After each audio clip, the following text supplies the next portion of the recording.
Say, can you see by the dawn's early light what so proudly we hailed at the twilight's last gleaming, whose broad stripes and bright stars through the perilous fight? Oh, the ramparts we watched were so gallantly streaming, and the rockets roared upon bursting in air, gave proof through the night that our flag was still there.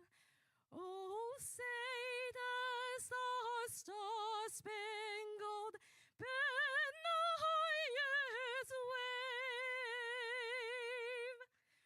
Oh, the land of the free and the home of the brave.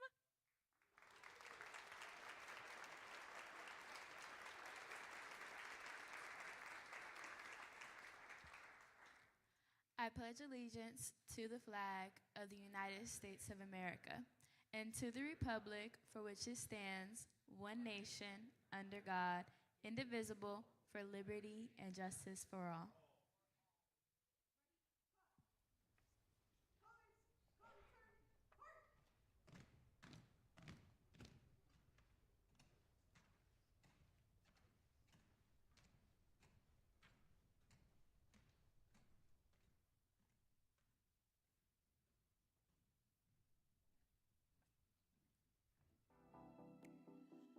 We're going to grow more in the next 30 years than we have in the last 75. As this growth comes, it requires us to think differently about the future in the way that we build, the way that we develop, the way that we invest in infrastructure and getting people around our city. Ultimately, the goal of everybody is like economic, social prosperity. We have to think and make decisions not about the city based on what it is today. We're making decisions right now that have to address the growth of what the city will be in 2030. For many people, there's an opportunity gap that we could capitalize on right now to catch up and even pass some of our peer cities or peer regions. Lincus is about very purposely planning the growth so that it doesn't just happen like on the outskirts of Columbus or in certain areas over others, and that when new people and new opportunities come here, like everyone can take advantage of it in an equitable way. Voters overwhelmingly supported this ballot issue last fall. We're planning to bring 45% more COTA service to the region, connecting us all with more than 500 miles of sidewalks, bikeways, and trails. And it will create hundreds of thousands of opportunities for those who live and work here. Every time I need to go to a doctor, the library, COTA links me to dignified travel. It affords me the opportunity to have a safe experience geared for my handicapped needs. We're not just interested in getting bigger, we want to get better. We've done an incredible job as a region of creating jobs, putting many of our neighbors to work. We haven't built enough housing to keep up. That's why rents and home prices are growing faster than people's incomes. Zone In is really our path forward. How do we make sure that the growth of this community is dynamic and inclusive? Up until last July, we did have a very antiquated code. It was one that had not been comprehensively revisited for more than 70 years. And as we think about where we were as a city more than 70 years ago, we had far fewer number of people that were in our community. We had a different set of values, and we were facing a different set of challenges. The previous zoning code in this city and cities around the country were the next iteration of redlining. They were tools used by folks to keep certain people out and to keep neighborhoods segregated and divided. We are maximizing the land that we have in our community so that there's not only enough houses, but there's enough houses that meet the needs of our families. We believe this is the blueprint for that dynamic and inclusive growth that's going to continue to welcome more and more families. And that's why these two things, Link Us and Zone In, are so critically important.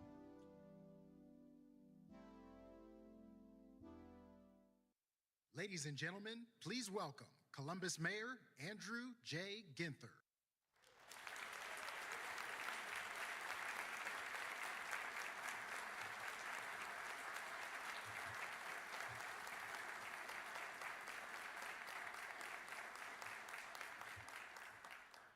Good evening, friends and neighbors. What a great night here in our city to celebrate so many wonderful things happening. How lucky are we that this time in our city's history we get to lead and shape the future of this incredible place. I'm so grateful to be here with you tonight, standing shoulder to shoulder at this critical moment for our community and our future. I want to thank everyone who opened things up this evening, including the amazing students of Fort Hays. Let's give it up.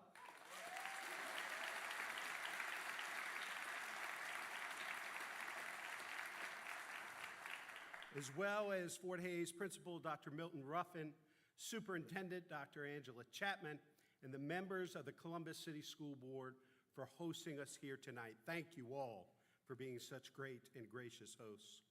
I also want to recognize the elected officials who are joining us. Would you raise your hand and stand up so we can recognize council members, county prosecutor? I know we have state legislators here as well. Thank you all for being here. Senator Craig, Clark O'Shaughnessy, some of the judges.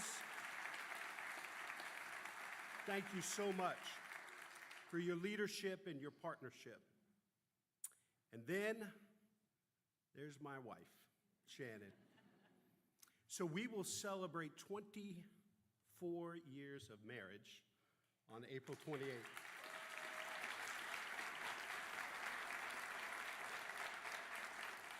It has been an incredible journey, and I'm grateful to her every day for being my partner. And our daughter would be here, but I know you'll be shocked to learn that she's playing volleyball, and told me that she was much more interested in that than coming to my State of the City speech.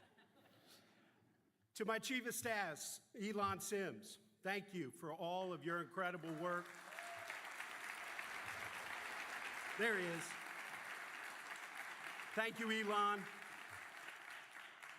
And our incredible cabinet, thank you all for your incredible work and service and leadership at the city.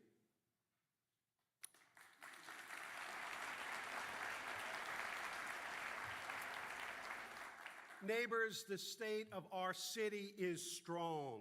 Thanks to community collaboration, it is more vigorous than ever. An intentional use of our resources and a commitment to harnessing our region's success to benefit everyone. We're driving change across our community's top priorities: housing, safety, mobility, and prosperity for our residents. But our momentum can only be sustained and accelerated if we continue to work together to make our city even better. I'm so excited tonight because I know we share a vision for the future that is both impactful and inclusive, one that supports each of our neighbors and lifts up every corner of Columbus. For progress to be transformative, it cannot be achieved alone or on behalf of a select few. It is only through broad and sweeping collaboration across neighborhoods, across generations, and across a diverse range of backgrounds and experiences that we will carry forward the hopes, dreams, and aspirations of every Columbus resident. This is what it means to engage through an equity lens. And that is why this work must and will continue. So much is on the line, but there's still more to do. But know this, we will not simply accept outcomes and events as they unfold around us, deferring to chance, trends, and the actions or inaction of others. In the city of Columbus, we know who we are, what we believe in, what our values are, what we aspire to be, and what we are striving to become. Our fate is our own, and this will never change, despite the discord and dissonance coming from our nation's capital. The next chapter of our city's story will be written by us to ensure that every resident has access to housing they can afford, jobs that promote upward mobility, safe and vibrant neighborhoods, and sustainable, reliable transit that gets them to the people and places they need to lead happy, healthy, and fulfilling lives. We have the power to elevate the quality of life for everyone in this community, especially those who have historically been left out and left behind. We are charting our collective course right here and right now. And as we do, we will see to it that Columbus is a city that embraces its diversity and its differences. After all, true prosperity is rooted in including and empowering others, growing the winner's circle, shared prosperity. This is all about making the necessities of life available to all. Together, we will seize the present to secure our future.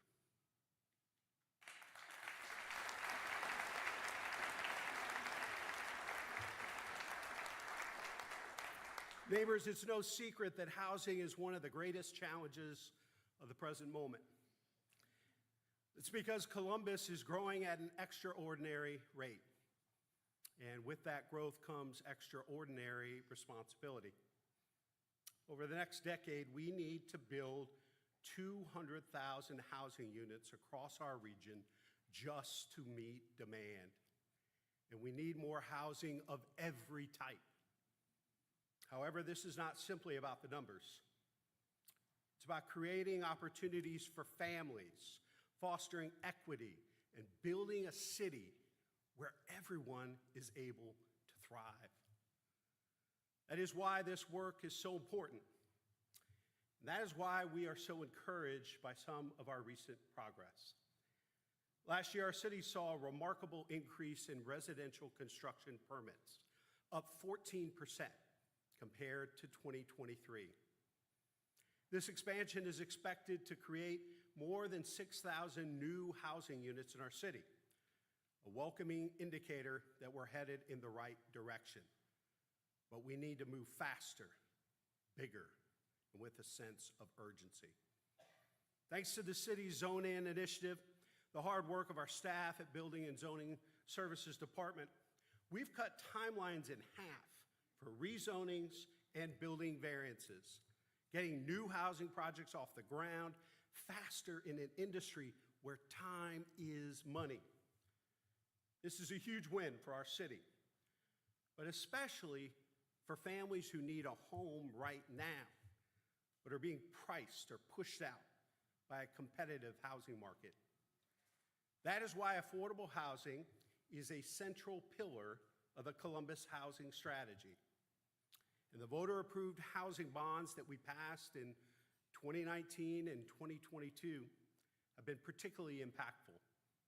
So far, our dollars have supported the construction of more than 4,000 new income-qualified affordable rental units, including 633 permanent supportive housing units, which are vital for individuals who have experienced homelessness and need extra support to stay housed. And while it's clear that this dedicated funding stream has kicked our work into high gear, the need in our community is still great. Tonight, I'm announcing that I will be asking Council to place a third Columbus affordable housing bond on the November ballot.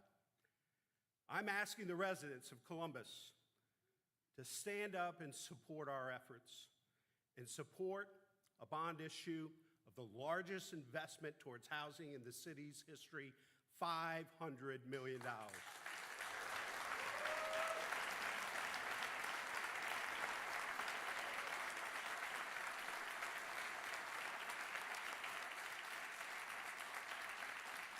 And we can keep this important progress going and build thousands of additional homes, all without raising your taxes. My bond package proposal will also include investments in fire stations and police substations, vehicles and equipment that keep our city running, parks and trails, roadway resurfacing, water and power infrastructure, and so much more. I'll be announcing with Council the full details of this bond package next month. But affordable housing bonds aren't the only tool in our toolbox that we're using to create the housing we need. We'll also expanded the city's housing tax incentive program to include all Columbus neighborhoods. Since 2019, this program has enabled the construction of nearly 14,500 new housing units, including 2,500 affordable housing units. Incredibly important gains for this community. But with our housing shortage now at a crisis level, we're redoubling our efforts to protect our residents who are being squeezed the most by this competitive housing market. That is why the Building and Zoning Services Department will soon introduce a registry of vacant and foreclosed properties. Thanks to the advocacy of neighborhood and community leaders, some I'm sure are here tonight, and the support and leadership of Columbus City Council, we'll know exactly who is responsible for maintaining uninhabited properties in your neighborhood, and who we can hold accountable if a property falls into disrepair in order to protect the safety and quality of life. This registry will go online by June 1st of this year. BZS is also managing a new registry of property wholesalers, who are often referred to as flippers, to ensure ethical, transparent, and responsible transactions when it comes to residential property wholesaling. An increasingly common practice we're seeing throughout Columbus and across the nation. But this work also requires that the city step in and take decisive action where others so often fail or refuse to do so. To that end, we created the city's new Relocation Assistance Code, which is there to help renters who are forced to move out of their homes, often at a moment's notice and due to no fault of their own, like when a boiler blows, knocks out heat to the building. Now, Columbus landlords are required to cover relocation costs for tenants displaced by emergency vacate orders.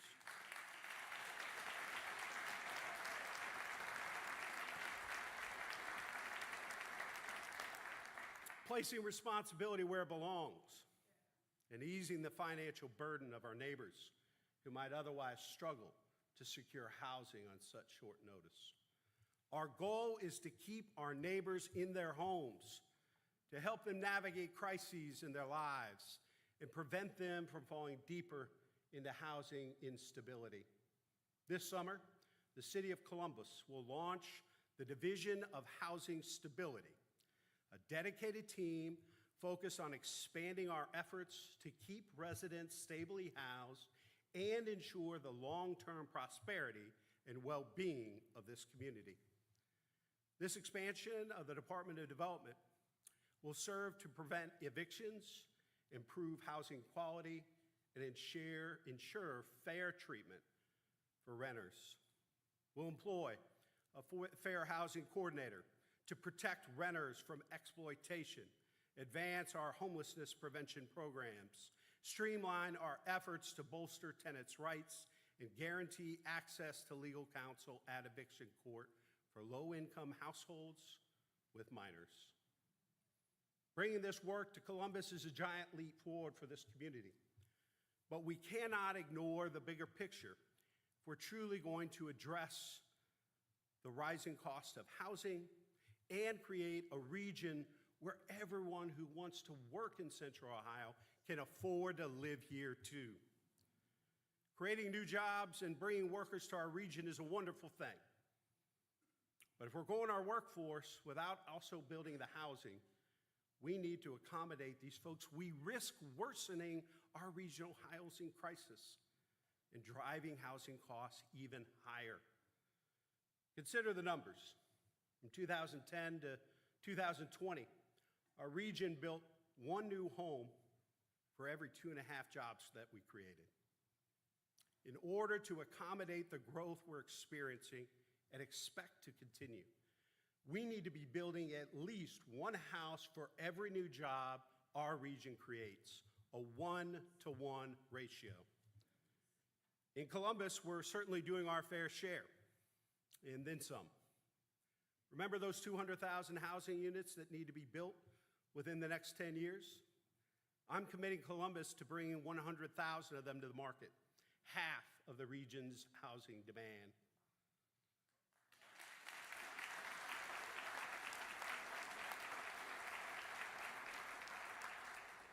As you saw a few moments ago, last year's zoning code reforms unlocked the potential for the market to create an additional 88,000 housing units along key Columbus corridors and transit corridors over the next decade.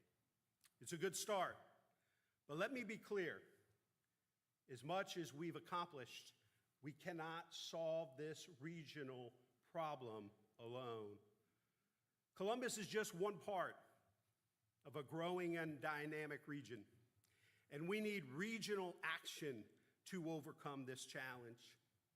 I'm pleased to share that right now, as we speak, the Central Ohio Regional Housing Coalition is convening hundreds of local government, business, academic, and nonprofit leaders who will see to it that Central Ohio is an affordable place to live in the future.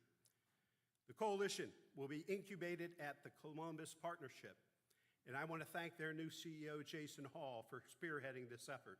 It's going to be funded by both public and private dollars, leveraging our regionalism to our mutual advantage. It's just like when Columbus 2020 was founded to create 150,000 new jobs in 10 years.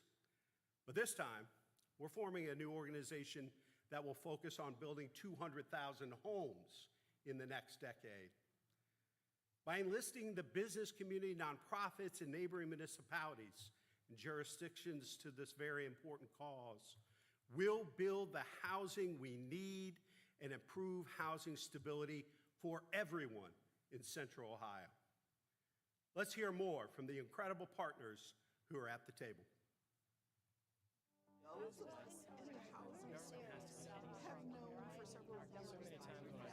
Those of us in the housing space have known for several years that we were facing a housing crisis. What we know is that Intel is coming to Licking County. We know that Honda is expanding in Union County. And I give those two examples because they are in Central Ohio, but not necessarily in Franklin County. We need to look at this issue the same way that we look at jobs, as a regional housing issue. Columbus is the fastest growing major metropolitan region in the Midwest. With that, we've got to build more houses because more people are choosing Columbus.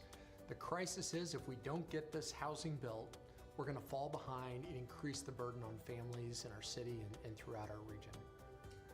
We know that companies come to a region where one, there's a workforce, and two, that workforce can afford to live. We will not remain economically competitive if we do not address our housing issue. When you think about the human consequences, it's even more daunting. For example, let's assume Mary. Mary is the mother of 2 children. She's housing burdened, which means she's paying more than 50% of her income for housing. What happens when a car repair is needed or when a child is sick? We need all of us at the table. Fairfield County is growing. We're in a strong financial position, but we don't have enough money to buy our way out of this problem. We have to come up with better solutions. So we need to work with our planning commissions and our townships and our villages and our cities to get them to understand that growth is not a bad thing. Growth is a good thing. And when it's planned for appropriately and managed positively, and we put the taxing projects in place, new community authorities and CEDAs, and we work cooperatively between the townships and the villages and the schools, that everybody can win. We're addressing housing as a region and not just a municipality or not just a county, but all of us together. So what does success look like? It looks like us staying together and all of us rowing in the same direction to address this crisis. Well, in Hilliard, we're serious about offering a variety of housing options to accommodate our diverse community. We're preparing to offer housing options for all ages and income levels. As we move forward with our plans, we will be looking for collaborations that work for everyone. Housing is important to Reynoldsburg because we want to offer something for everyone, no matter what stage of life they're in, whether there are brand new families, whether they're seniors that are getting to downsize. We want to make sure that they have choices so they can stay in our community. Well, Regional Housing Coalition is actually a benefit for everyone because while Columbus is doing their part, and certainly Reynoldsburg is, it's going to take all of us to address the issues that confront every person in our community, especially with the amount of jobs coming into our region. The Regional Housing Coalition is so important because we're already so interconnected. We have all these different multimodal transportation options. We want to be able to lean into our public transportation Link Us initiative. We want to be able to stay connected so people can live, work, and play throughout the region, but hopefully live here in Worthington too. Housing is the foundation of any strong community. As Delaware continues to grow, we need a range of housing to keep people in Delaware. Whether it's families, whether it's professionals or seniors, we want to make sure that there's a quality of life for all. Affordability is critical. We've got to make housing available at all price points, of all types. Look, we all need to be advocates for the future of this region. No one person, no one group, no one elected official can solve problems of this scale. It requires everybody stepping up and saying, this is the kind of city we're going to be, and this is where we're going, and hold people accountable to put away selfish interests and put that bigger, broader Columbus interest at the center and say we're going to do this together.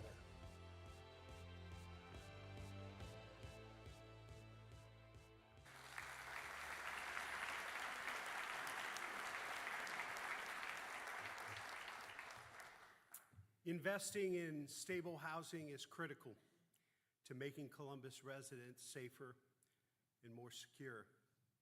And safety, as we all know, is the cornerstone of thriving, prosperous neighborhoods. Very proud to report that in 2024, we continued to make significant strides in reducing violent crime and strengthening community safety across our city. Homicides dropped by 17%. Felonious assaults were down 25%. The amazing women and men of the Columbus Division of Police achieved a homicide solve rate of 76%.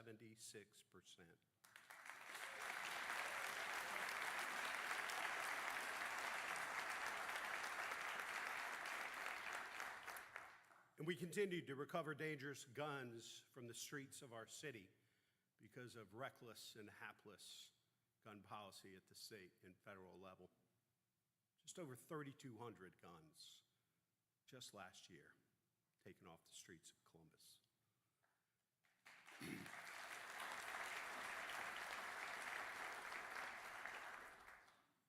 I'm going to ask Chief Elaine Bryant to stand up so we can recognize her and the Division of Police for their amazing work in keeping us all safe.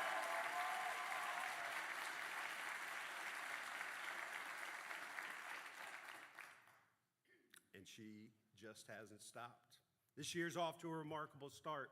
In the first quarter of 2025, homicides were down 37% over the progress we saw in 2024.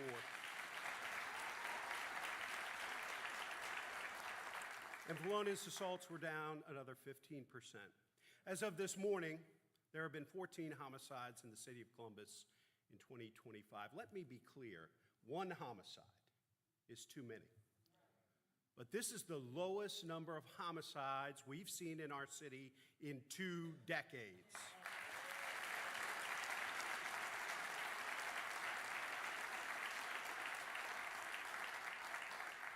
Like so many of our pressing endeavors, this success is rooted in trust and collaboration.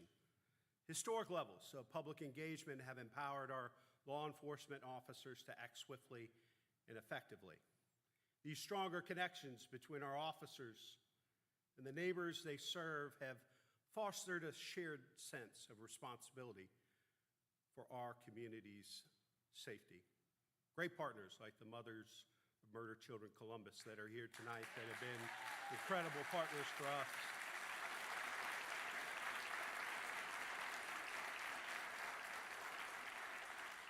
So tonight I'm asking all of you, let's keep this positive progress going. Let's collaborate with the women and men of the Division of Police and with our neighbors. Let's engage and empower our youth as we head into these summer months. Let's stay vigilant in our efforts to protect one another. We'll continue to do our part by implementing our comprehensive neighborhood safety strategy. Each neighborhood faces unique challenges, and this safety strategy addresses these complexities with considerable forethought, precision, and care. By embracing a holistic approach that blends prevention, intervention, and enforcement, we are better positioned to disrupt the cycle of violence from multiple angles and keep Columbus families safe. There's one example.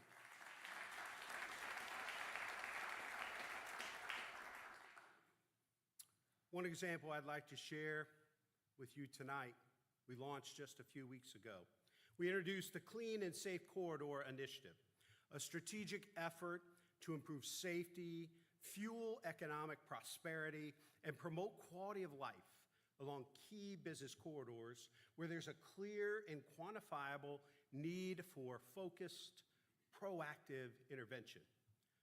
We launched the program on Parsons Avenue, partnering with businesses like Bake Me Happy and the Southside Thrive Collaborative to identify the most impactful city services and investments we could bring to the corridor.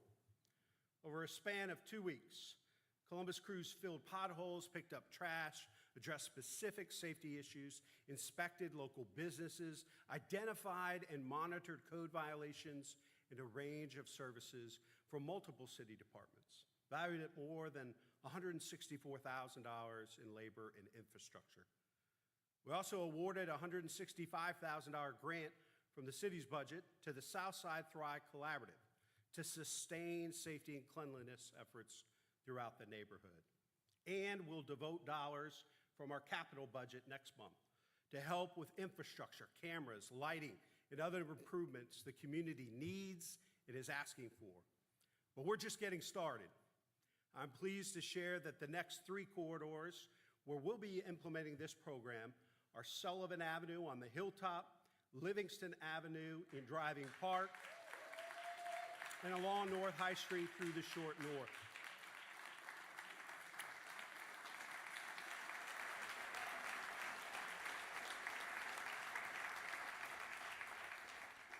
Over the coming weeks, we'll bring this strike force of city resources to each of these neighborhoods to enhance safety, cleanliness, and quality of life along these vibrant commercial corridors.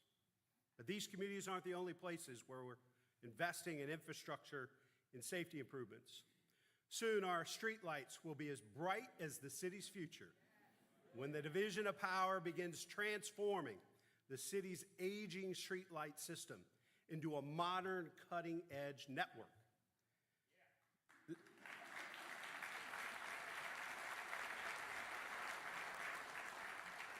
I love a passionate advocate for lighting.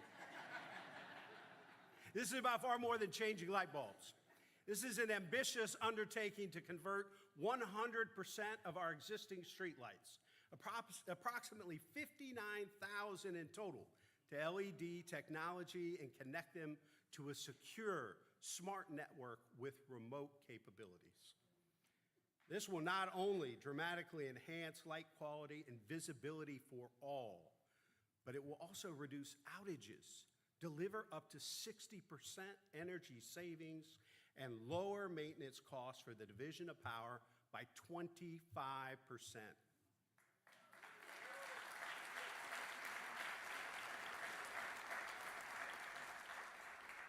An innovative partnership will allow this project to roll out in just a few years. As staff knows, I want it done before the end of my current term, so we're going to keep the pressure up. This would have taken decades in the past. Together, we're creating safer, more resilient neighborhoods all throughout Columbus. But we also must remain focused on continuous improvement. I want Columbus to be the safest big city in America. I will not rest or waver until we are.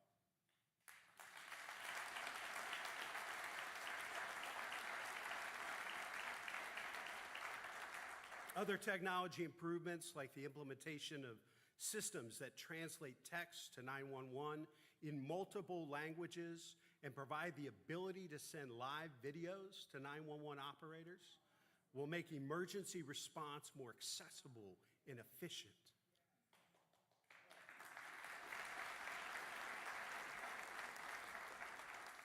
In Columbus, our first responders are here for you.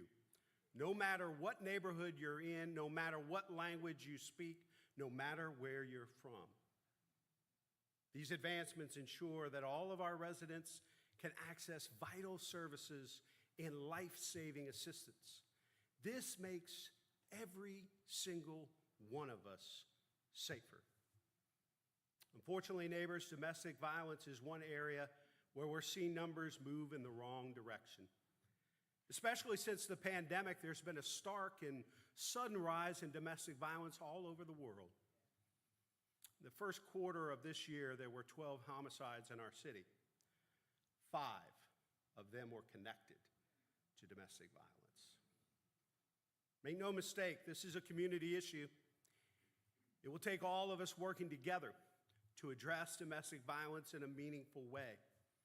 It cannot be solved by law enforcement alone. Police have a job to do, without a doubt. But by the time they respond to a call for domestic violence, it means that we have failed in ours, which is doing everything within our power to prevent these tragedies from happening in the first place. We are actively coordinating and engaging with shelters, counselors, advocates, and every single member of this community to support survivors and prevent future tragedies from taking place. The Office of Violence Prevention is taking the lead on deploying new partnerships and resources with dedicated staff and programming to get the entire community involved. It is only through shared responsibility that we can create the lasting change we seek.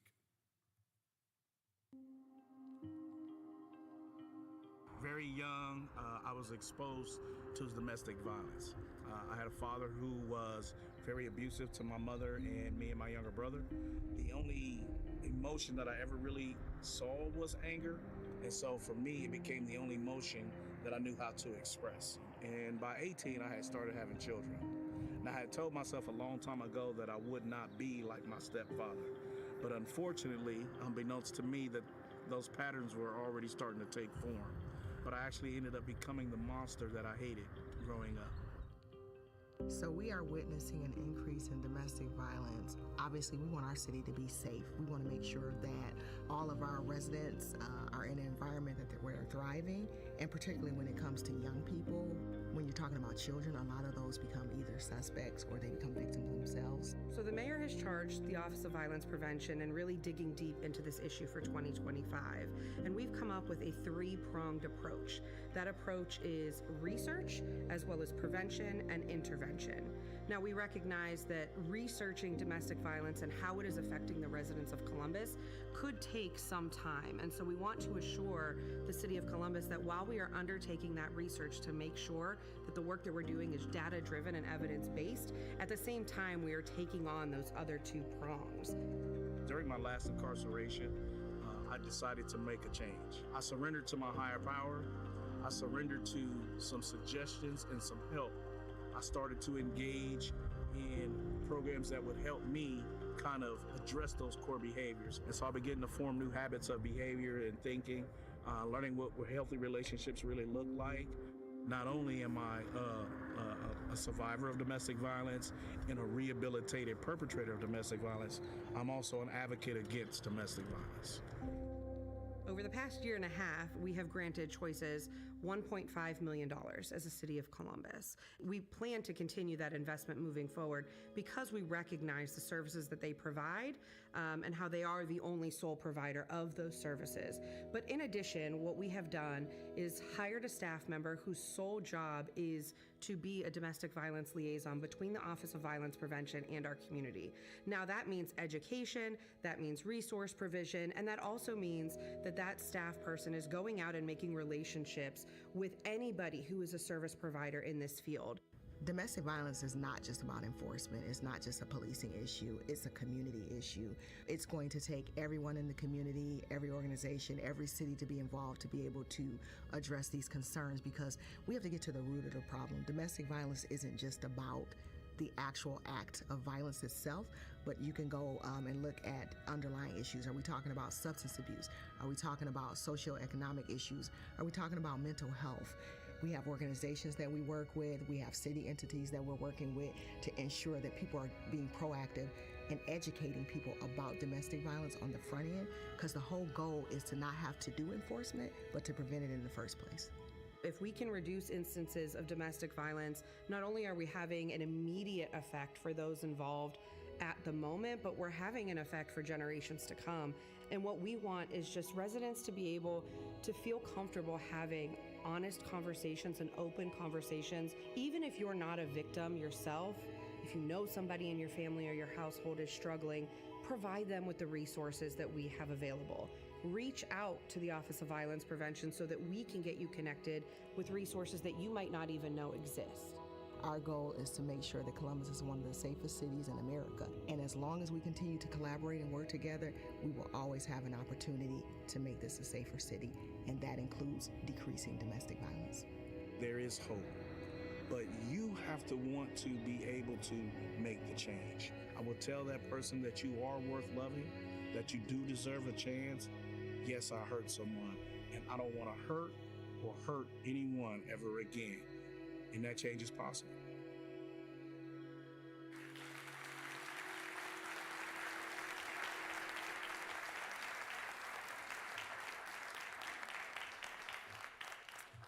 Thank you to everyone who is working to stem the tide of domestic violence and keep our city and our residents safe.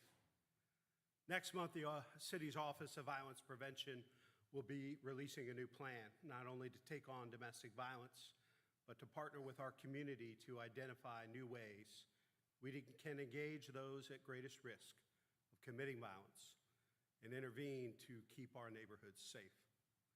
We look forward to sharing the full plan with you in the coming weeks. This work isn't solely about preventing violence or securing our streets. It's about building a community where everyone is able to reach their full potential.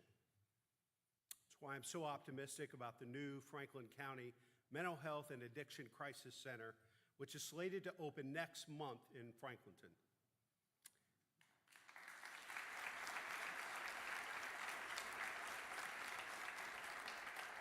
This state-of-the-art facility will offer 24/7 walk-in services, inpatient care, and observation for individuals facing mental health or addiction crisis. With a capacity to serve 34,000 people every year, it will provide a crucial alternative to jail or emergency rooms, transforming our community's response to behavioral health and improving the lives of some of our most vulnerable neighbors. This new facility is a natural extension of the city's successful Right Response Unit, which embeds social workers and mental health professionals in our 911 dispatch center to connect callers with the right resources in a timely fashion, particularly those grappling with addiction and mental health challenges. This program has freed up our officers to fight and prevent violent crime in our neighborhoods to the tune of 1,800 hours in 2024 alone.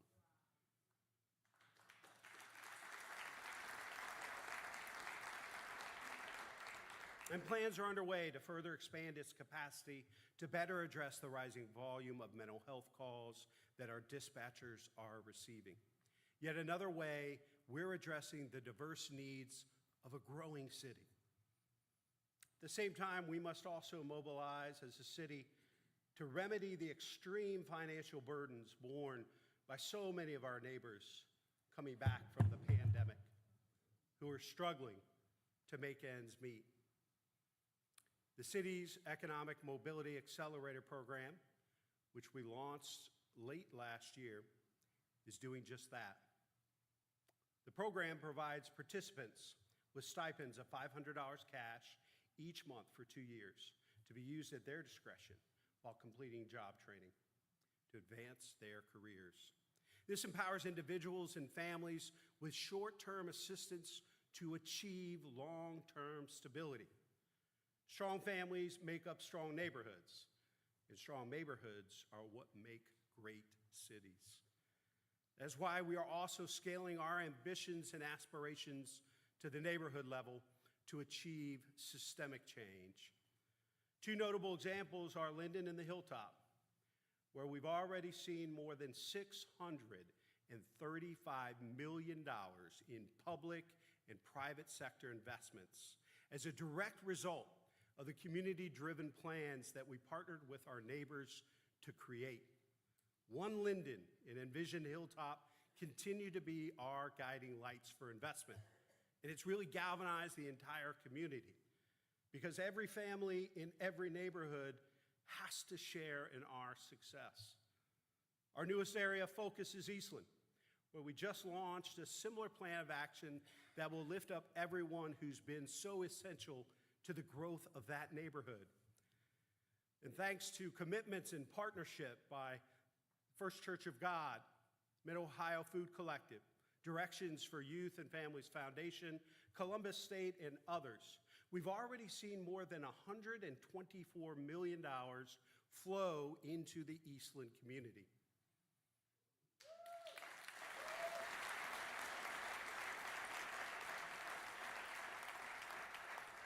And we're just getting started.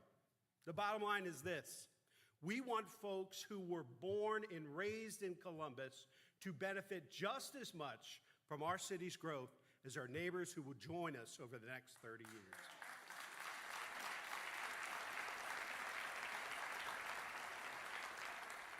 These plans help us to bridge the past, present, and future while surveying the horizon to maximize the opportunities that still lie ahead. It is in this spirit that we're continuing to invest in our future leaders. The city is proud to be partnering with Fort Hayes, our gracious host this evening, to connect high school students with city staff and building and zoning services to provide on-the-job training and prepare them for possible careers as future city inspectors.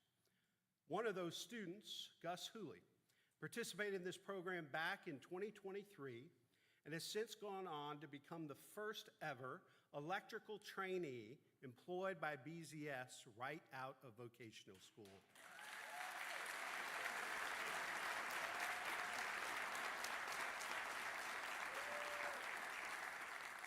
I think Gus is here tonight. Gus, would you please stand so we can recognize you?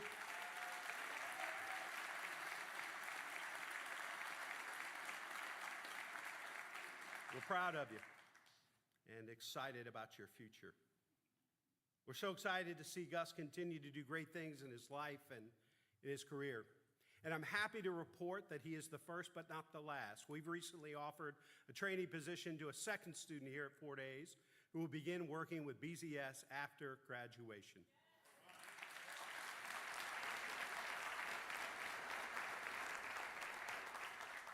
Our children are our treasure. Everything we do today is for them and their future.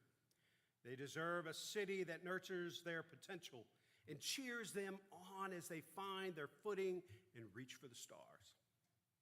We will always be there for them. That's a promise. And when they envision what tomorrow holds, I want their imaginations to run wild with possibility and to see a city that reflects their highest aspirations, a city where anything is possible. That is why tonight, the city of Columbus, along with my wife Shannon and I, are teaming up with the Greater Columbus Sports Commission to declare our aspiration for Columbus to emerge as the nation's capital for women's sports.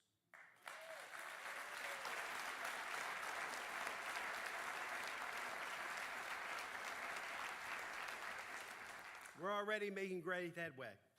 Last year, Columbus became the home to the Columbus Fury, one of our 8 teams in the Pro Volleyball Federation. And in 2 years, Columbus will host the Division I NCAA Women's Volleyball Finals and the Women's Final Four Basketball Semifinal and Championship game for the second time in a decade.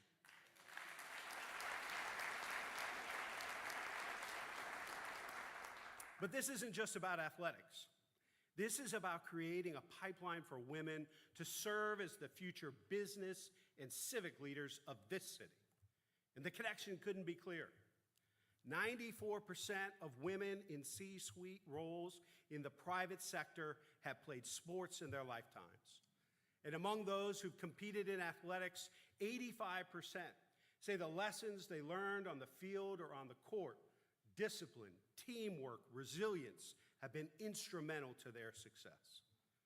That's why we must keep investing in our young people, especially our girls, because when we give them access to these kinds of opportunities and experiences early on, they ultimately carry those lessons with them for a lifetime. Let's take a closer look. I'm Shannon Ginther. I am First Lady of the City of Columbus, fiercely committed to women and girls in our community and really seeing an opportunity for women's sports here in Central Ohio. There's growing excitement and activity in Columbus that really made the mayor and I think about women's sports and what it can mean for this city. One of my first experiences with Columbus in college athletics was the Women's Final Four back in 2018. And we were doing a basketball search, and we came here and interviewed coaches. And I was like, wow, this downtown's really cool.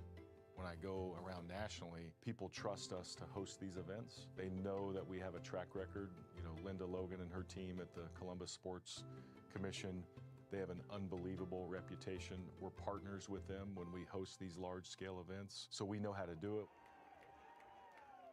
I believe how big Columbus is and how much it's growing. It's lots of events being hosted, so everybody's always coming to see different things in Columbus and what Columbus is about. In 2024, Columbus hosted 97 sporting events and generated $182 million in direct visitor spending. So beyond the dollars and cents, I'm even more excited about the opportunity we have to cultivate new leaders.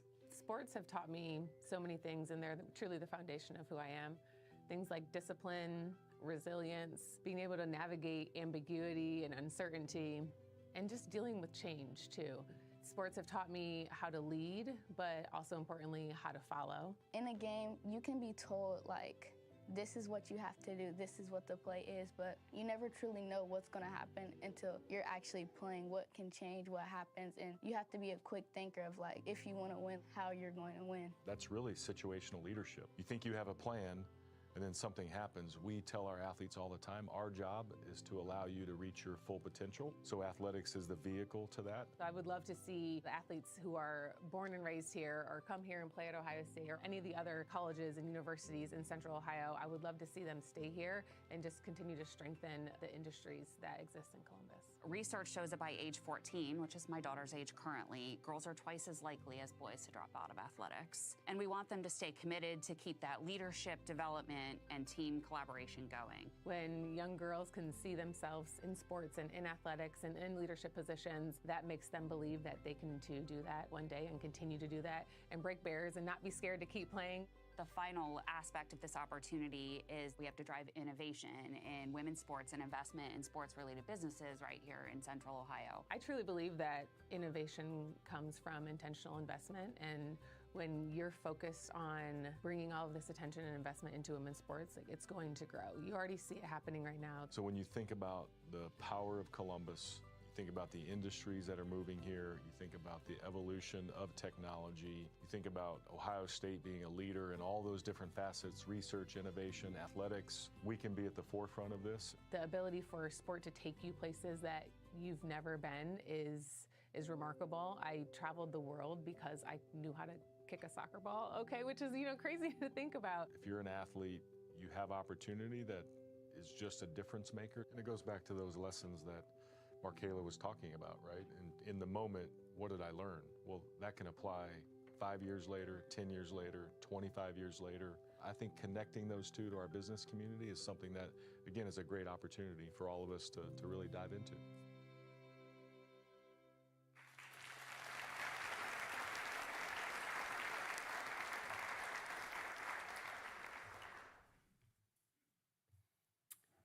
So what does this mean?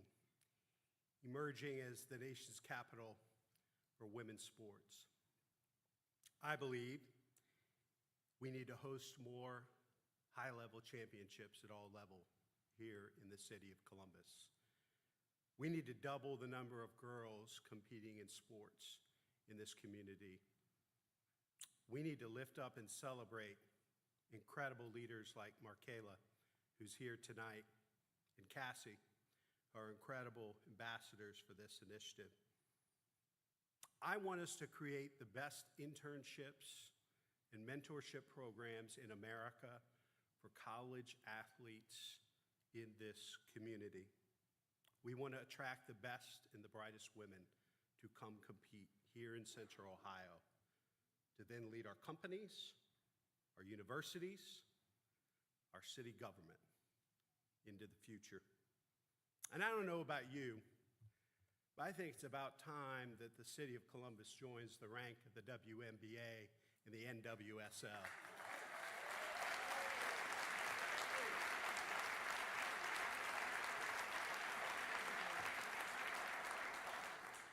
That's how we become America's capital of women's sports, and how we change the future trajectory of this community. Becoming the safest big city in America, banding together to build hundreds of thousands of homes, making the biggest investment in housing in the history of this city, ensuring that every resident prospers as our community grows, remaining a welcoming, inclusive, and open city, even when others